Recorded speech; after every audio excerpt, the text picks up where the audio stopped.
तो स्वागत है आपका हमारे चैनल योगा एजुकेशन इंडिया में। विद्यार्थियों, आज इस वीडियो के माध्यम से आप रोग प्रतिरोधी तंत्र के विषय में समझ सकेंगे, जो कि आपके लिए बहुत ही उपयोगी है। लाइफ और परीक्षा के लिए अति उपयोगी साबित हो गया। तो ध्यान से समझना, बगैर स्किप किए पूरा वीडियो अंत तक जरूर देखिएगा, तभी आपको अच्छे से समझ में आएगा। विद्यार्थियों, रोग प्रतिरोधी तंत्र का कार्य उन जीवाणुओं, रोगाणुओं, बैक्टीरिया, वायरस और विशेष यानी विषैले पदार्थों से शरीर की रक्षा करना है, जो शरीर में प्रवेश के बाद किसी न किसी रूप में शरीर को नुकसान पहुंचाते हैं। यानी किसी न किसी रूप से वो शरीर में नुकसान ही पहुंचाते हैं। तो इनके कितने प्रकार हैं? इनके मुख्यतः 2 प्रकार हैं। लेकिन यह ध्यान दें विद्यार्थियों, इसकी अलग से कोई रचना यानी रचना के दृष्टि से यह कोई अलग तंत्र नहीं है, बल्कि रक्त परिवहन तंत्र और लसिका तंत्र की कुछ विशिष्ट कोशिकाएं हैं, जो मिलकर शरीर के अंदर ही रोग प्रतिरोध की प्रक्रिया को संचालन करती हैं। ठीक, इतना आपने समझ लिया। अब आगे हम समझेंगे रोग प्रतिरोधी तंत्र यानी रोग प्रतिरोधी क्षमता मुख्यतः कितने प्रकार के हैं। तो 2 प्रकार से रोग प्रतिरोधी क्षमता कितने प्रकार से आप नोट करेंगे। तो 2 प्रकार के, प्राकृतिक यानी जन्मजात और अर्जित। ठीक, अब सबसे पहले हम प्राकृतिक रोग प्रतिरोध यानी जन्मजात को समझेंगे। इसके अंतर्गत ये नोट करें, त्वचा, शरीर के कई अन्य स्राव, कुछ एंजाइम, त्वचा, शरीर के कई सबसे पहले तो त्वचा। ठीक, और ये प्राकृतिक यानी प्राकृतिक रोग प्रतिरोध के अंतर्गत समझेंगे। त्वचा, ठीक, शरीर के कई अन्य स्राव, ठीक, कुछ एंजाइम आते हैं, और इसके अतिरिक्त ये तो आते ही हैं, यानी त्वचा, शरीर के अन्य स्राव और कुछ एंजाइम, और इसके अतिरिक्त मुख्य WBC के यानी श्वेत रक्त कणिकाएँ, लाइसोसोम, पॉलीपेप्टाइड और कुछ प्रोटीन जो विशेष प्रकार की होती हैं, यानी विशेष प्रकार के कुछ प्रोटीन। लेकिन इन सब में सबसे महत्वपूर्ण है, सबसे ज़्यादा है WBC। ठीक, ये ध्यान रखना विद्यार्थियों। जैसा कि आप सभी जानते होंगे कि ये सारे शरीर में बाहर से प्रवेश करने वाले विजातीय तत्वों के ऊपर आक्रमण करके उन्हें रक्त की धारा में ही नष्ट कर देते हैं, और फिर से ये नष्ट हुए पदार्थ उत्सर्जन प्रक्रिया के द्वारा शरीर से बाहर निकाल दिए जाते हैं। ठीक, जैसा कि आप सभी जानते होंगे, ये मैंने आपको समझाने के लिए बताया। लेकिन ये आप नोट करें, ये क्वेश्चन पूछा जा सकता है कि WBC का सर्वाधिक योगदान होता है इसमें, और इसका जो है WBC का ये जो है कितने, इसका माप मतलब पूछा जा सकता है तो 7000 प्रति घन मिलीमीटर रक्त होती है। इसका माप होता है 7000 प्रति घन मिलीमीटर में जो है इसकी संख्या होती है 7000, और यह बढ़ भी सकती है। और विद्यार्थियों, WBC के यानी जो है RBC, WBC, प्लाज्मा, इन सब पर मैंने पिछले वीडियो बना रखा है। अगर WBC को नहीं जानते हैं तो आप वहां जाकर ठीक से देख सकते हैं और समझ सकते हैं। यहाँ हमने ये किस प्रकार से कार्य करती हैं उसी को मुख्य पॉइंटों में रखा है। ठीक, चलिए आगे बढ़ते हैं। ये सारे जो है WBC के कितने प्रकार हैं, तो 5, यह नोट कर लें। न्यूट्रोफिल, इस्नोफिल, बेसोफिल्स, मोनोसाइट और लिम्फोसाइट। तो इसका परसेंटेज क्या होता है? 62% न्यूट्रोफिल और 2.3% इस्नोफिल और 0.4% बेसोफिल्स और 5.3% मोनोसाइट होता है, और ये 30% लिम्फोसाइट होता है। विद्यार्थियों, चलिए आगे समझते हैं। सबसे ज़्यादा, अब इसमें ये 5 पे हो गई, उसके बाद सबसे ज़्यादा योगदान इसमें किसका होता है, तो न्यूट्रोफिल्स और मोनोसाइट का होता है। और मोनोसाइट किस प्रकार से कार्य करता है? यानी पहले न्यूट्रोफिल्स का समझ लें विद्यार्थियों। जैसा कि मैंने पहले ही बताया, न्यूट्रोफिल्स परिपक्व श्वेत रक्त कणिकाएँ होती हैं और इन विजातीय रोगाणुओं को रक्त प्रवाह में ही नष्ट कर देती हैं, जबकि मोनोसाइट्स किस प्रकार से कार्य करती हैं। मोनोसाइट अपरिपक्व श्वेत रक्त कणिकाएँ होती हैं और वे उन रोगाणुओं के घाव के स्थान पर पहुंचकर उन स्थान पर यानी अपरिपक्व होती है ना, तो श्वेत रक्त कणिकाएँ ये जो होती हैं यानी WBC, और वे उन रोगाणुओं के घाव के स्थान पर पहुंचकर अपने आकार में 5 गुना अपने आकार में 5 गुना वृद्धि करके, कितने गुना, 5 गुना अपने आप को बढ़ा लेती हैं करके मैक्रोफेज का रूप ले लेती हैं। किसका रूप ले लेती हैं? मैक्रोफेज का, ये मैक्रोफेज का रूप ले लेती हैं। फिर उस स्थान पर जो कोई भी रोगाणु या विजातीय पदार्थ बाहर से प्रवेश करने का प्रयास करता है तो उसे फिर निगल कर नष्ट कर देती हैं और स्वयं भी नष्ट हो जाती हैं। ये प्रक्रिया इनके न्यूट्रोफिल्स और मोनोसाइट्स का है। ठीक, अब आगे समझते हैं। और यार नोट कर लें, रोग पैदा करने वाले जीवाणु कौन होते हैं? तो पैथोजेंस। रोग पैदा करने वाले जीवाणु होते हैं पैथोजेंस। अब इसके बारे में थोड़ा समझ लें तो आपको याद रहेगा। देखो, मानव शरीर लगातार साम्यावस्था बनाए रखने का प्रयत्न करता है और इसके अंतर्गत रोग पैदा करने वाले जीवाणुओं जिन्हें इसके अंतर्गत जो साम्यावस्था बनाए रखता है, इसके अंतर्गत रोग पैदा करने वाले जीवाणुओं जिन्हें क्या कहा जाता है? पैथोजेंस कहा जाता है। ठीक, और उनके विषों से शरीर की सुरक्षा का काम भी होता है। ठीक, अब चलिए आगे समझते हैं। प्राकृतिक रोग प्रतिरोधक क्षमता को कितने जो है भागों में समझेंगे, यानी इसके अंतर्गत जो ये प्रकृति दत्त यानी जो प्राकृतिक रोग क्षमता के अंतर्गत जो ये प्रकृति दत्त सुरक्षा के उपाय हैं हमारे शरीर में पाए जाते हैं, वे कितने प्रकार के हैं? वे 5 प्रकार के हैं। इनको देखें, त्वचा और श्लेष्मा झिल्लियाँ, फेगोसाइटोसिस और इन्फ्लेमेशन, ज्वर, प्रतिजीवाणु, रासायनिक पदार्थ है। ये 5 प्रकार के कौन से हैं? त्वचा और श्लेष्मा झिल्लियाँ, फेगोसाइटोसिस, इन्फ्लेमेशन, ज्वर माने बुखार, और प्रतिजीवाणु रासायनिक पदार्थ। ठीक, चलिए आगे समझते हैं। अब इनको थोड़ा सा जरा सा विस्तार से समझ लें। त्वचा और श्लेष्मा झिल्लियाँ, इसके श्लेष्मा के कारण और नासा गुहा से कैसे जो है बीमारी दूर होती है, तो यह समझ लें और इनको पॉइंटों में नोट कर लें कि श्लेष्मा के कारण बहुत सारे रोगाणु और बैक्टीरिया उसमें उलझ कर रह जाते हैं और शरीर की सुरक्षा करते हैं। और ये जो नासा गुहा है, नासा गुहा में पाए जाने वाले रोमों से भी एक प्रकार का श्लेष्म पदार्थ निकलता है, जिसके कारण नासा गुहा में प्रवेश करने वाली वायु से जीवाणु, धूल, कण वगैरह सब फंस जाते हैं, यानी छन जाते हैं, फेफड़ों तक नहीं जाता है। और विद्यार्थियों, आँखों के अंदर की जो है अश्रु ग्रंथियाँ जो पाई जाती हैं, उनके द्वारा भी शरीर की जो है सुरक्षा होती है, क्योंकि आंसू बनना शुरू हो जाते हैं। यानी एक जलीय पदार्थ होता है जिसे आंसू आप कहते हैं, यानी सभी कहते हैं। और यह जो है तरल पदार्थ आँखों को नम भी रखता है और धूल, मिट्टी, कण अगर सूक्ष्म जीवाणु अंदर चले जाते हैं तो आँखों की सफाई भी करता है। और जो है इन्हीं कारण, यानी अगर कोई आँख कुछ पड़ जाता है तो आप देखते होंगे ना कि आंसू निकलना शुरू हो जाती हैं, तो अश्रु ग्रंथियाँ इनमें होती हैं, वे स्वतः ही सक्रिय हो जाती हैं। ठीक, इस कारण सफाई हो जाती है। अब रासायनिक सेबेशियस ग्रंथियाँ यानी तैल ग्रंथियाँ,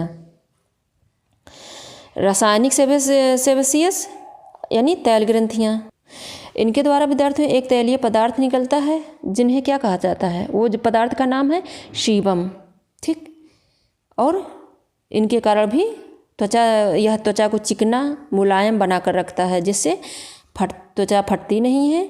और विभिन्न प्रकार के ये जो है रोगाणु, बैक्टीरिया, फफूंदी जो ये सब होता है, इसके ऊपर यानी चमड़ी पर नहीं, इसी के कारण नहीं पनपने पाता है।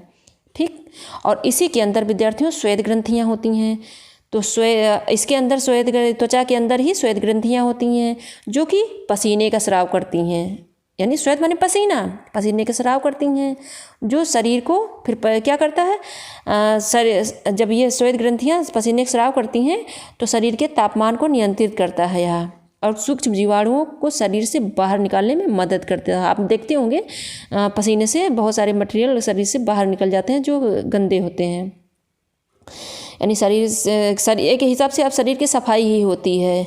और इसके अंदर विद्यार्थियों यह नोट कर लें, इसके अंदर लाइसोसोजाइम यानी लाइसोसोजाइम नामक एंजाइम होता है जो कि बैक्टीरिया को नष्ट करने में यह सहायक होता है। ठीक, ध्यान से समझना। अब दूसरा फैगोसाइटोसिस, दूसरा ये आपने त्वचा श्लेष्मा झिल्लियाँ आदि समझ लिया। अब दूसरा समझे फैगोसाइटोसिस। ठीक, इसका कार्य है निगल कर नष्ट करना, जैसा आपने पहले ही पढ़ रखा होगा।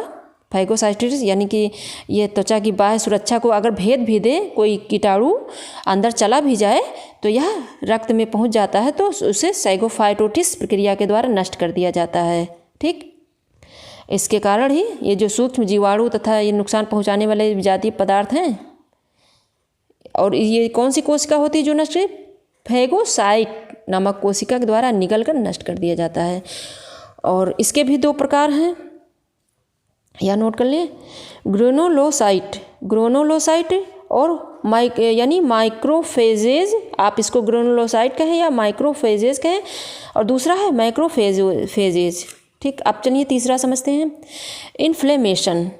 विद्यार्थियों, इन्फ्लेमेशन का मतलब यह है कि जब रोगाणु के आक्रमण या किसी बाहरी घात अथवा किसी रासायनिक पदार्थ के कारण, ठीक, किसी रासायनिक पदार्थ के कारण शरीर कोशिकाएं घायल हो जाती हैं, शरीर की कोशिकाएं घायल हो गई तो इस यहाँ पर इन्फ्लेमेशन की प्रक्रिया प्रारंभ होती है, और यह एक सुरक्षा का उपाय है।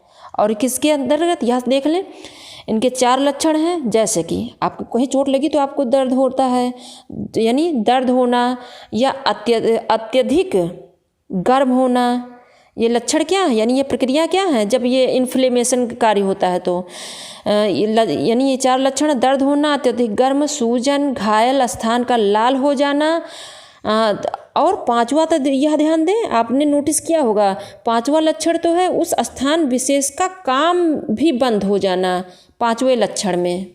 तो इस प्रकार से यह यानी कि ये एक सुरक्षा का उपाय है जिसके द्वारा घायल स्थान से जीवाणुओं, विषैले पदार्थों तथा बाहरी विजातीय पदार्थों को चोट वाले स्थान से बाहर कर दिया जाता है ताकि वे शरीर के अंदर ना फैल सकें।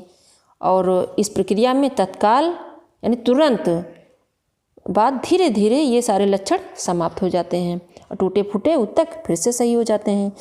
ये हो गया। अब आप चौथा समझें, ज्वर। विद्यार्थियों, ज्वर तो आप सभी जानते होंगे। शरीर में ज्वर उत्पन्न होने का प्रमुख कारण क्या है? किसी बैक्टीरिया अथवा वायरस का संक्रमण होता है तभी ज्वर उत्पन्न हो जाता है, यह ध्यान रखना। और इसमें शरीर का तापमान असाधारण रूप से बढ़ जाता है जिसके फलस्वरूप रोगाणुओं का पनपना रुक जाता है। इसी कारण शरीर गर्म होता है और शरीर के अंदर पुनर्निर्माण के लिए आवश्यक क्रियाएं तेज हो जाती हैं। इस प्रकार आप देखते होंगे कि ज्वर अपने आप में कोई बीमारी नहीं है बल्कि शरीर के अंदर छिपी हुई बीमारी को बाहर लाने का संकेत है और शरीर की सुरक्षा तंत्र सक्रिय बनाए रखने का। यानी ये ज्वर से लोग घबराते हैं लेकिन घबराना नहीं चाहिए। ठीक, अब 5वां समझते हैं, प्रतिजीवाणु रासायनिक पदार्थ। विद्यार्थियों, जीवाणु में इसका भी एक कारण है। इसमें जो उपरोक्त यांत्रिक और रासायनिक सुरक्षा के अतिरिक्त जो कार्य बताया गया, अभी मैंने पहले बताया, जो अभी ये सब बताया, तो यांत्रिक और रासायनिक सुरक्षा के अतिरिक्त शरीर के द्वारा अनेक ऐसे भी जीवाणु यानी रोधी पदार्थ का स्राव भी किया जाता है जो अलग अलग तरह से शरीर की सुरक्षा करते हैं। वे कितने प्रकार के हैं? तो विद्यार्थियों, वे 3 प्रकार के हैं, इंटरफेरान और कंप्लीमेंट और प्रोपरडीन। यानी 3 प्रकार के, इंटरफेरान, कंप्लीमेंट और प्रोपरडीन। ठीक, अब इनको 3 भागों में मेन पॉइंट आप नोट कर लें। इंटरफेरान 3 प्रकार से हैं, अल्फा, बीटा और गामा। और कंप्लीमेंट ये 20 प्रोटीनों का समूह है और प्रोपर्डीन रोगाणुओं के विशेष यानी रोगाणुओं के विकास को रोकना, यह रोगाणुओं के विकास को रोक देता है प्रोपर्डीन। विद्यार्थियों, इंटरफेरॉन को थोड़ा समझ लें, नहीं आप कितना समझ में आए। देखो, यह कतिपय वायरस और बैक्टीरिया से संक्रमित कोशिकाएं एक विशेष प्रकार की प्रोटीन का उत्पादन कर देती हैं जिन्हें इंटरफेरॉन कहा जाता है। और ये 3 प्रकार के होते हैं, जैसा मैंने बताया, अल्फ़ा, बीटा और गामा। ठीक, अल्फ़ा। और ये कम्प्लीमेंट 20 प्रोटीनों का समूह है जो कि सामान्य और स्वस्थ मनुष्य के रक्त में यह पाया जाता है। और रोगाणुओं के शरीर में प्रवेश के पश्चात कम्प्लीमेंट नामक विशेष प्रोटीन उनके साथ बंध बनाती हैं और उन्हें विकसित होने से रोक देती हैं। और प्रोपर्डीन भी विद्यार्थियों 3 प्रोटीनों यानी इसी कम्प्लीमेंट की तरह कार्य करती हैं और आक्रमणकारी रोगाणुओं से मिलकर उनके विकास को रोक देती हैं। अब देखो यहाँ ध्यान दें, प्रोपर्डीन का मुख्य कार्य, ये रोगाणुओं के विकास को रोकती हैं, लेकिन किस प्रकार से कार्य करती हैं? कम्प्लीमेंट की ही तरह। ये जटिल समूह है जो आक्रमणकारी रोगाणुओं से मिलकर उनके विकास को रोकता है। ठीक। अब विद्यार्थियों, अर्जित रोग प्रतिरोध क्षमता आप समझेंगे। आप समझ रहे थे प्राकृतिक रोग प्रतिरोध, अब आप अर्जित रोग प्रतिरोध 2 प्रकार के बताया था ना, वही आप समझें। इसमें विद्यार्थियों, अर्जित रोग प्रतिरोध क्षमता शरीर के अंदर विकसित विशिष्ट रोग प्रतिरोध क्षमता है जो विशेष प्रकार के घातक बैक्टीरिया, वायरस एवं विषैले पदार्थों को नष्ट करने के लिए काम में लाई जाती है। अब आगे ध्यान दें, यहाँ पर ये 2 प्रकार की हैं, पहचान कर नष्ट करना और दूसरा है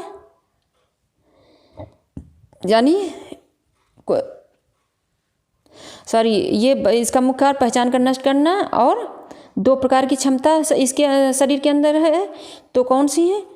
कोशिकीय रोग प्रतिरोध क्षमता और ह्यूमोरल रोग प्रतिरोधक क्षमता। ठीक।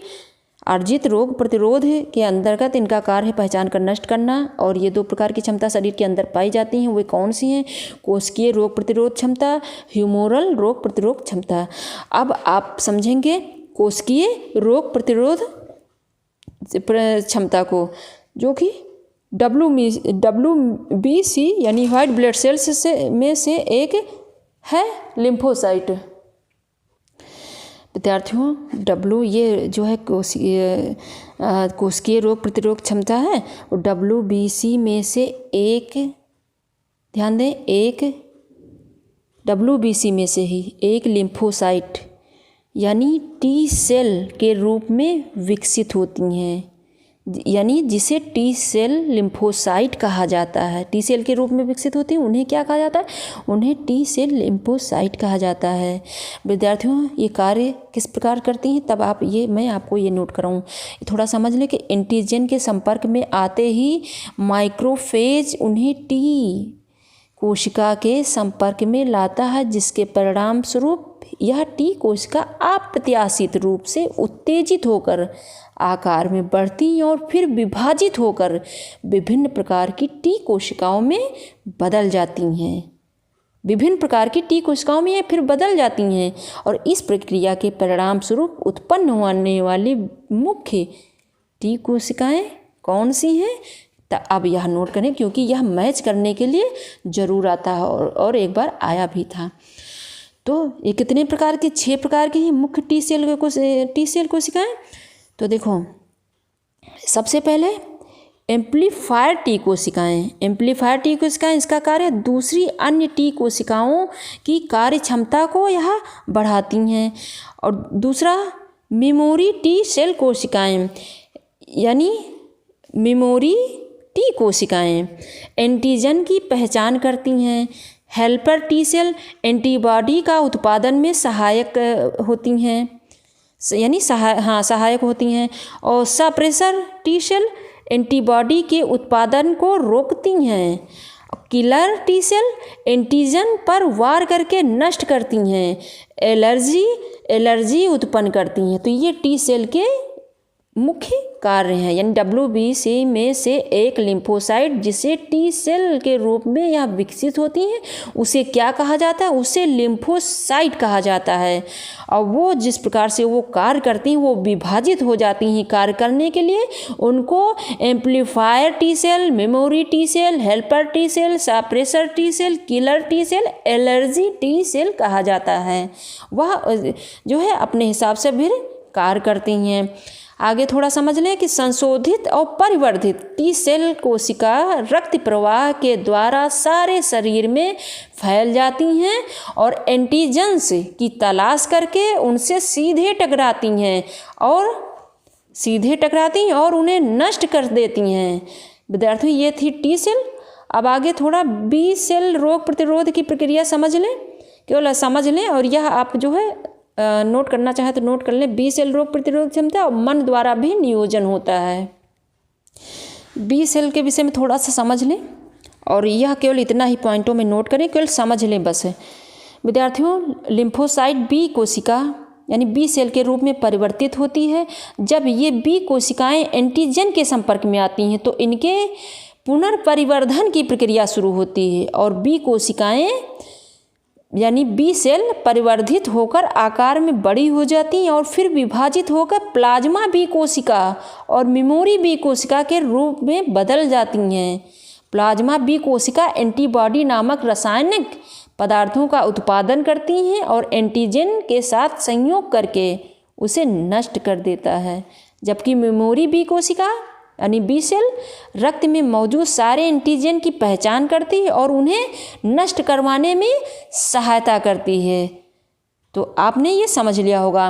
विद्यार्थियों, ये मन द्वारा नियोजन भी होता है, तो मन द्वारा नियोजन में अहम भूमिका स्वायत्तशासी तंत्रिकाएं निभाती हैं और स्वायत्तशासी तंत्रिकाओं में निकलने वाले प्रमुख जो न्यूरोट्रांसमीटर हैं यानी एसिटाइलकोलिन, नॉरएपिनेफ्रिन और एन्सिफेलिन आदि रोग प्रतिरोधी तंत्र टी कोशिकाओं के साथ संपर्क बनाते हैं। फिर टी कोशिकाओं के साथ संपर्क बनाकर यानी क्योंकि उन पर इन हार्मोनों का ग्राही तत्व मौजूद रहता है, इस प्रकार संपर्क द्वारा वे टी कोशिकाओं की क्षमता का संवर्धन करते हैं यानी क्षमता में विकास कर देते हैं। फिर इनके द्वारा जो स्राव निकलते हैं जिनमें ACTH, वेसोप्रेसिन, ऑक्सीटोसिन और एड्रिनल हार्मोन्स हैं और अपने रिसेप्टर्स के द्वारा रोग प्रतिरोधी कोशिकाओं को प्रेरणा देते हैं। इस प्रकार से विद्यार्थियों ये जो है प्रोसेस होता है रोग प्रतिरोधी क्षमताओं का यानी विकास करके हमारे शरीर की सुरक्षा होती है। तो आपने इसमें मुख्य पॉइंटों को क्या समझा, रोग प्रतिरोधी क्षमता कितने प्रकार से हैं। मुख्य वो हैं प्राकृतिक जन्मजात और अर्जित, ठीक। और इसके अंतर्गत जन्मजात के अंदर त्वचा, शरीर के कई अन्य स्राव, कुछ एंजाइम्स वगैरह आते हैं और लाइसोसोम, पॉलीपेप्टाइड, WBC और कुछ विशेष प्रोटीन होती हैं। और आपने न्यूट्रोफिल, एसिनोफिल्स, बेसोफिल्स, मोनोसाइट और लिम्फोसाइट को आपने अच्छे से समझ लिया होगा। और ये किस प्रकार से शरीर में किस प्रकार से कार्य होता है यह भी देख लिया होगा। और टी सेल जो विभाजित होती कितने प्रकार की होती हैं यह सब आपने समझ लिया होगा। और इच्छा होगी तो नोट्स भी तैयार कर लीजिएगा, क्योंकि इन सभी को याद करना होगा। और जहाँ कहीं ना समझ में आए कमेंट बॉक्स में शेयर करें, मैं आपको दोबारा समझा दूंगी। और खुद देखिए, दूसरे बच्चों को ज़रूर शेयर करिएगा। विद्यार्थियों, ये मुख्य पॉइंटों को हमने नोट किया है, जो मैंने आपको समझाया है वो समझने के लिए है, ताकि अगर आप समझ कर कुछ तैयार करेंगे तो आपको हमेशा याद रहेगा। नहीं, पॉइंटों को तो आप नोट कर लें और इसको याद कर सकते हैं, लेकिन कुछ दिनों बाद आप भूल जाएंगे। और इसी कारण थोड़ा सा बड़ा वीडियो हो जाता है समझाने के कारण। नहीं, पॉइंट हमने नोट कर लिया है मुख्य, अब पॉइंटों को मैं आपको बता दूं, पॉइंट के हिसाब से वीडियो बना दूं, लेकिन फिर भी आप याद कर लेंगे, आपको अच्छा भी होगा। लेकिन थोड़ा समझ कर आप पढ़ेंगे तो आपको बेहतर जानकारी प्राप्त होगी। तो विद्यार्थियों, खुद देखिए, दूसरे बच्चों को ज़रूर शेयर करिएगा। धन्यवाद विद्यार्थियों।